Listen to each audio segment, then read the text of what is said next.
Hello everyone. आज हम छठी कक्षा की उड़ान कार्य पुस्तिका के विषय इतिहास का पाठ 5 गौतम बुद्ध, महावीर और जगतगुरु आदि शंकराचार्य का जीवन और शिक्षाएं में दिए गए कार्यपत्रक को हल करना सीखेंगे। सभी बच्चे वीडियो को शुरू से लेकर अंत तक पूरी देखें और अगर आपको वीडियो अच्छी लगे तो इसे लाइक भी करें, अपने दोस्तों के साथ शेयर भी करें। तो देखिए, शुरुआत करते हैं पाठ 5 गौतम बुद्ध, महावीर और जगतगुरु आदि शंकराचार्य का जीवन और शिक्षाएं। इसका यहाँ पर कार्यपत्रक 1 दिया है इसने, और एक कार्यपत्रक में यहाँ दे रखा है निम्न तालिका को पूरा कीजिए। बोध सभा, ये बोध सभा की जो है तालिका दी गई है बच्चों। 4 बोध सभाएं हुई हैं। इसमें पहली बोध सभा, प्रथम बोध सभा स्थान दे रखा है राजगृह में हुई है और शासन अजातशत्रु के शासन में, और समय दिया है लगभग 483 ईसा पूर्व हुई थी। ठीक है, अब आगे इसने पूछा है दूसरी बौद्ध सभा, उसका स्थान बताना है। तो दूसरी बौद्ध सभा जो है वो वैशाली में हुई थी, वैशाली में, और कालाशोक शासक, कालाशोक के शासनकाल में, और ये हुई थी 383 ईसा पूर्व। अब आगे है तीसरी बौद्ध सभा।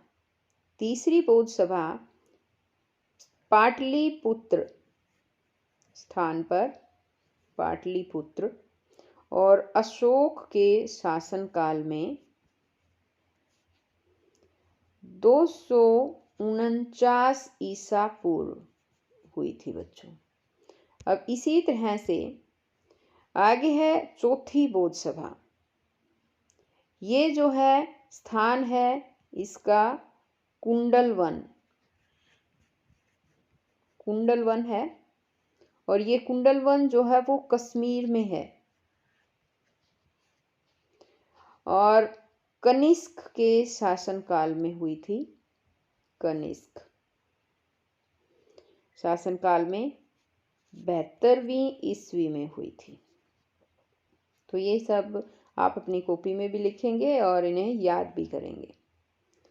अब आगे आ जाता है, यहाँ सेकंड क्वेश्चन पूछा इसने, अपने राज्य की भौगोलिक दशाओं की तुलना मगध महाजनपद से करो। भौगोलिक दशाएं नदियों की क्या थी, भूमि की, पानी की, इन दशाओं के बारे में बताना है। मगध में इसने खुद बता रखा है, और हरियाणा में जो है ना क्या स्थिति है वो हमें बतानी है। मगध में गंगा, सोन व चंदा नदियां बहती हैं, और हरियाणा में कहाँ है इसने, तो बच्चों हरियाणा में यमुना, घाघर, सरस्वती, मारकंडा, ये नदियां बहती हैं। ऐसे आपको लिख देना है। अब आगे इसने पूछा है भूमि। मगध क्षेत्र की भूमि काफी उपजाऊ है, तो हरियाणा में भी उपजाऊ भूमि है, तो हम यहाँ लिखेंगे उपजाऊ भूमि। अब आगे इसने पूछा पानी। मगध में पानी प्रचुर मात्रा में उपलब्ध था, तो यहाँ हमारे यहाँ भी है ना पानी उपलब्ध है, तो यहाँ लिखेंगे पानी उपलब्ध, ऐसे लिख देंगे। ठीक, अब आगे है कार्यपत्रक 2, निम्न चित्रों में रंग भरो। तो अब यहाँ पर देखो बच्चों, कुछ चित्र दिए गए हैं, और ये किस किस के चित्र हैं सबसे पहले तो ध्यान से देखो और इनकी पहचान करो। ये है बिंबसार, हर्यक वंश, ये हर्षक वंश दे रखा है ना, ये गलती से दे रखा है, ये हर्यक वंश आना है यहाँ पर। हर्यक वंश के जो हैं यहाँ बिंबसार हैं, जिन्होंने हर्यक वंश की स्थापना की है। ये है शिशुनाग, जिन्होंने नाग वंश की स्थापना की है, और यहाँ है ये महापद्मनंद, महापदम नंद हैं, इन्होंने नंद वंश की स्थापना की है। आपको क्या करना है, इनमें आपको रंग भरना है। ठीक है, अलग अलग कलर आप ले लीजिए और आपको इसमें जो है वो रंग भरने के लिए कहा है। अब आगे इसने कहा है कि निम्न राजवंशों के बारे में जानकारी पाठ्य पुस्तकों से पढ़कर लिखो। तो इनके बारे में देखो, हर्यक वंश का है, ये हर्यक आएगा बच्चों, यहाँ हर्षक गलती से लिख रखा है। हर्यक वंश के हैं, शिशुनाग वंश है, नंद वंश है। जो भी हमने ऊपर दे पढ़ा है ना, ये है ना, इन सब के बारे में ही आपको यहाँ पर नीचे इनके बारे में लिखना है। हर्षक वंश के बारे में, शिशुनाग वंश के बारे में, नंद वंश के बारे में। तो एक बार देखिए, मैं आपको लिखवा भी देती हूँ कि हम इनके बारे में कैसे लिखेंगे। सबसे पहले हम लिखते हैं हर्यक वंश यानी बिंबसार के बारे में। तो हम लिखेंगे बिंबसार। हर्यक वंश की स्थापना 544 ईसा पूर्व में बिंबसार के द्वारा की गई थी। इन्होंने गिरिवर्ज के बाद राजगृह को अपनी राजधानी बनाया। उन्होंने वैवाहिक संबंधों से शादी की नीति अपनाकर अपने राज्य का विस्तार किया। उसने कौशल नरेश प्रसेनजीत की बहन महाकौशल देवी और वैशाली के चेतक की पुत्री चेलन्ना और पंजाब की राजकुमारी अक्षेमा से विवाह किया। उसने बुद्ध से मिलने के बाद बौद्ध धर्म ग्रहण कर लिया था। उसने 52 वर्ष शासन किया। उसके पुत्र अजातशत्रु ने उसे बंदी बनाकर कारागार में डाल दिया, जहां उसकी मृत्यु हो गई।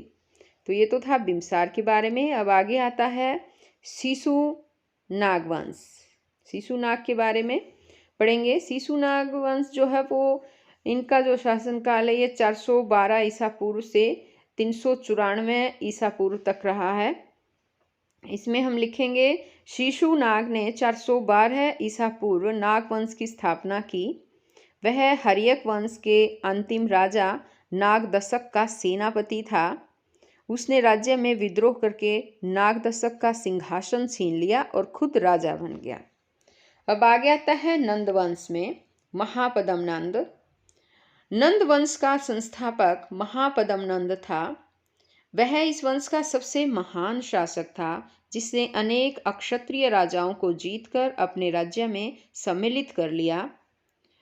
इसे सर्वस्त्रांतक की उपाधि भी दी गई है, यानी अक्षत्रियों का नाश करने वाला।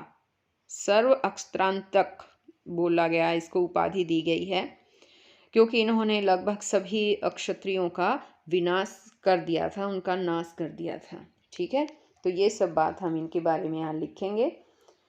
अब आगे आता है कार्यपत्रक 3। सही उत्तर छांट कर लिखो।